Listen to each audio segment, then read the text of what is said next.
I imagine we're all aware that The Mandalorian has returned for its third season, and so far it's not been doing too well.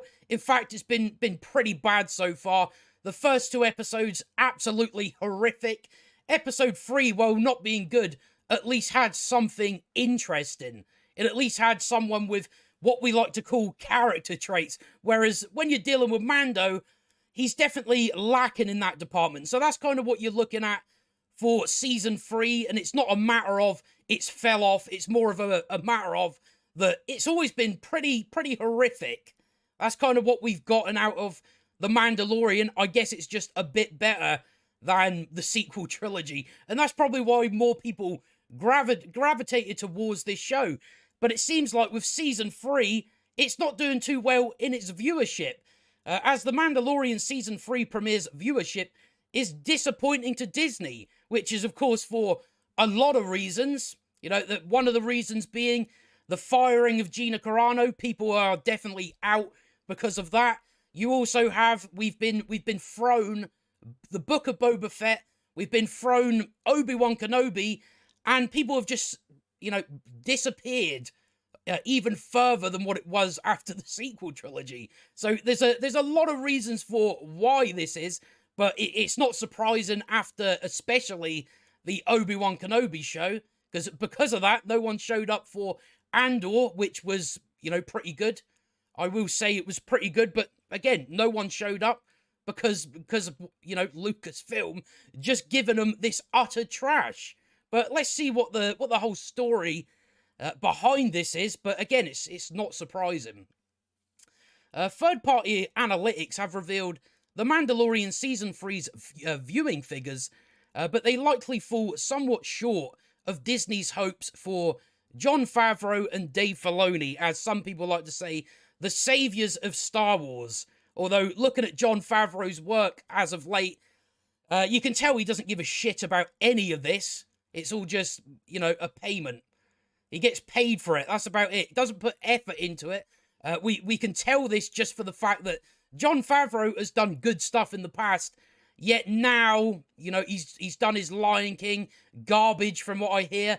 He's now doing, you know, he's done the Book of Boba Fett, he's doing The Mandalorian, and it's just the same incompetence over and over again. So he clearly doesn't care. Then you've, of course, got Dave Filoni. Is there much point in even talking about him, because he's about as useless as Jon Favreau is. The first season of The Mandalorian released alongside the launch of Disney Plus, becoming a cultural phenomenon, just because it was better than the sequel trilogy.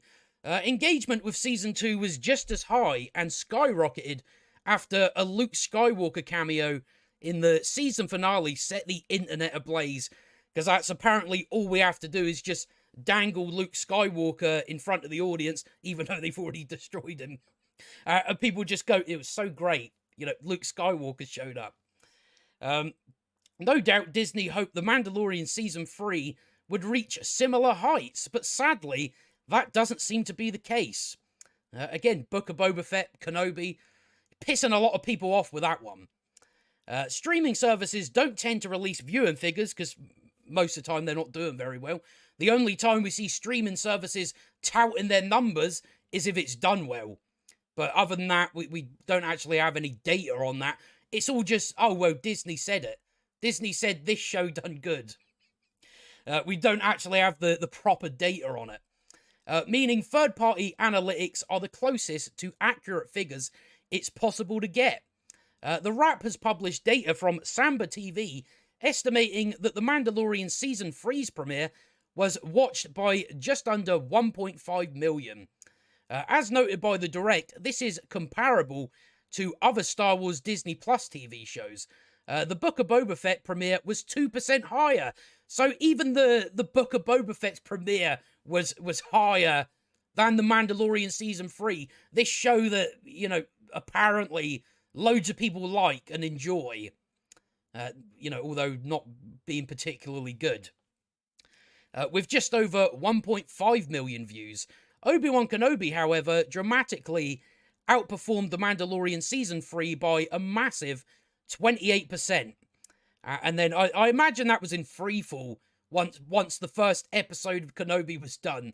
I don't imagine people stuck around, maybe into the second episode, but I think round about there you're starting to see people drop off. The most uncomfortable comparison is with The Mandalorian Season 2's premiere, which was around 25% higher. So that's quite a drop from your Season 2.